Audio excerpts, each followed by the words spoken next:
Karena kalian harus menduplikat, memasak sama persis dari segi rasa, sos, tekstur, tingkat kematangan, komposisi, quantity, presentation. Jelas? Ya, Chef. Silakan. Hai penonton YouTube MasterChef Indonesia, saya Chef Juna. Mau mengucapkan terima kasih banyak untuk semua yang sudah setia menonton MasterChef Indonesia sampai sekarang. Ikuti video terbaru MasterChef Indonesia season ke-8 di YouTube, ya, MasterChef Indonesia tentunya. Jangan lupa juga ya, subscribe, like, and comment, dan share ke teman-teman kalian. Dan jangan sampai ketinggalan untuk nonton MasterChef Indonesia season ke-8. Sabtu dan Minggu, pukul 16.00 WIB, hanya di RCTI. Oke.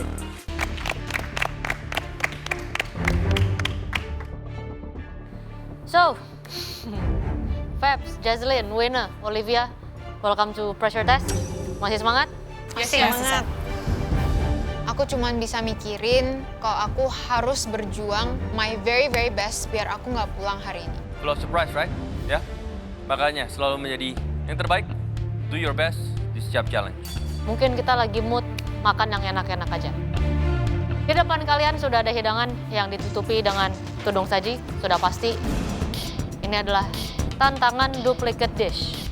Duplicate dish itu susah banget karena semua itu bener-bener diperhatiin dan harus persis sama dengan dish yang di depan. Ini cabaran yang sangat berat nih. Harus precise dari segi bentuk, rasa, dan platingnya semua.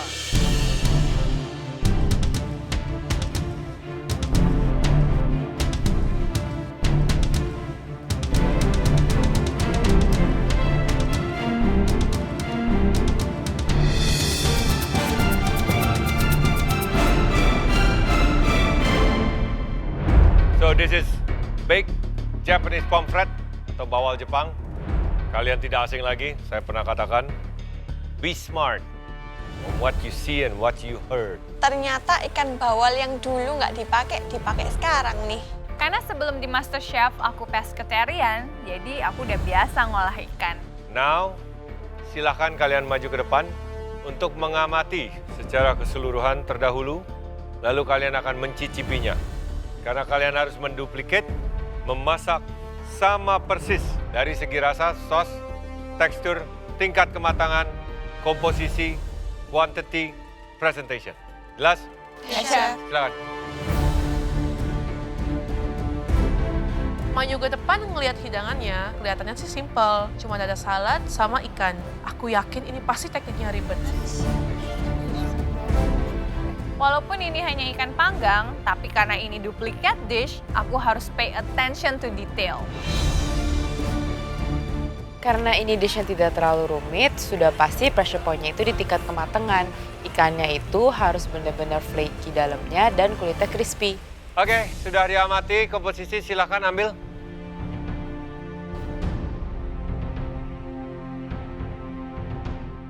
Aku balik ikannya, ternyata nggak ada apa-apa. Aku kira ada surprise yang kita harus ikutin juga.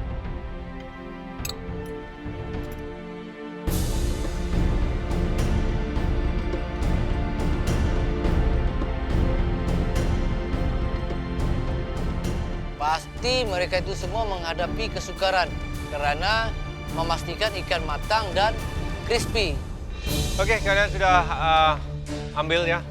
Silahkan ke bench masing-masing dan mulai mencicipi.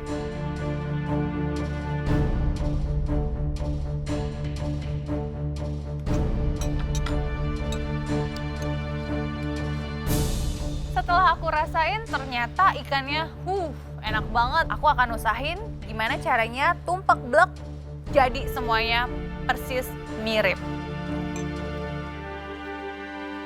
Tingkat kematangan dari ikan bawal tersebut perfect.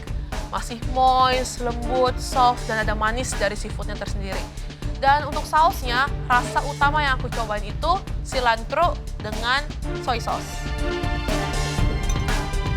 Aku kurang ngerti dengan seasoningnya, tapi seharusnya dengan vinegar, salt, sama pepper. Tapi untuk sausnya itu lebih rumit, karena ada complexity dengan rasa asam, manis, dan asinnya.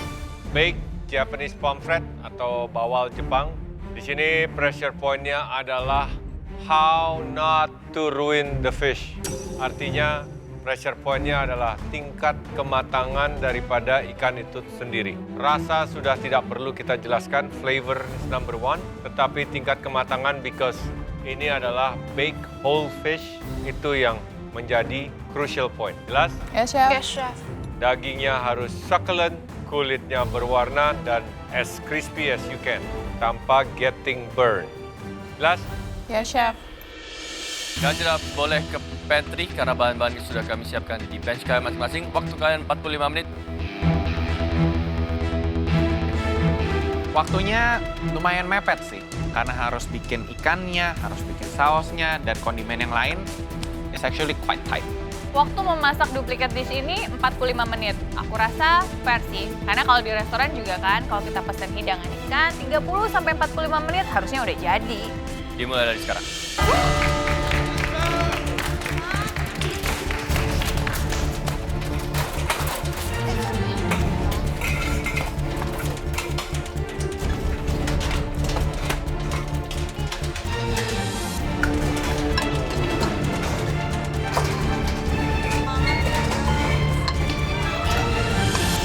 Untuk duplicate dish ya pastinya 60 menit tuh paling aman sih.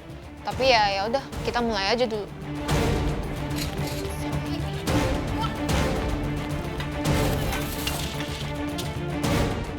Di pressure test yang ke-6 kalinya. Ya awal-awal masak, aku ya merasa tenang-tenang aja. Step pertama yang aku lakukan, aku langsung tumbuk bahan-bahan buat ngerap ikannya.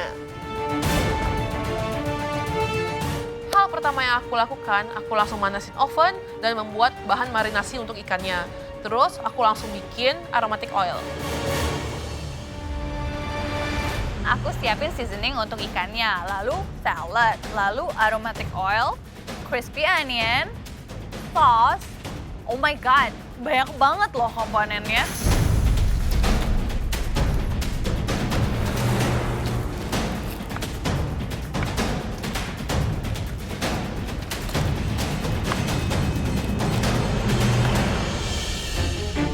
Saking aku semangatnya mau bikin hidangan ikan kali ini, aku bawa-bawa tuh ikannya ke utensil room.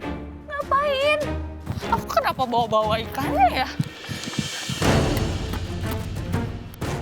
Aku sempat ragu mau nyayat ikannya atau enggak. Tapi seingat aku yang dicontohkan tadi itu enggak. Jadi ya udahlah, nggak usah deh, masukin aja dalam oven langsung. Aduh Kak Febs, kenapa disayat? Contohnya padahal nggak disayat nih. Kalau kayak gini bisa bahaya ini.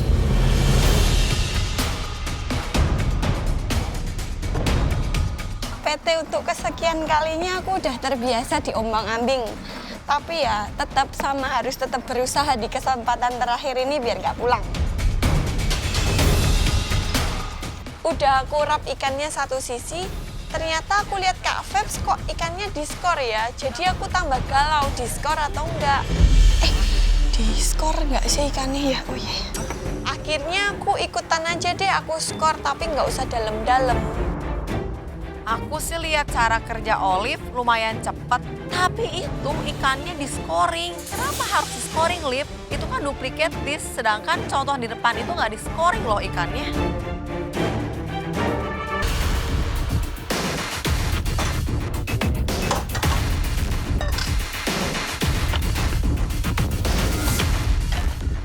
Pas aku ngebakar dan nge-torch ikan aku untuk dapat warnanya, tiba-tiba kertasnya itu ikutan kebakar.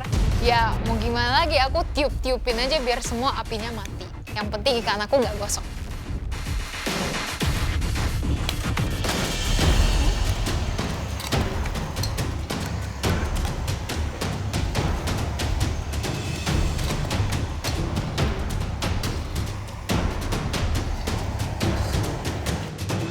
Sebenarnya ikan aku itu masih bisa di-bake lagi biar lebih browning. Tapi karena waktunya mepet dan aku nyontek Wina, akhirnya aku ikut-ikutan aja pakai torch.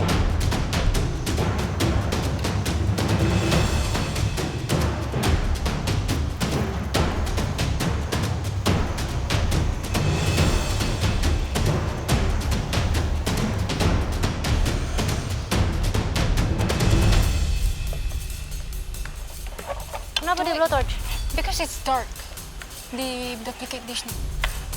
Should we? Well, yeah, it is dark because it's in the oven. Kenapa udah dikeluarin? Aku takut overcook, chef. What do I do? Torch it? Think. Cooking is logic.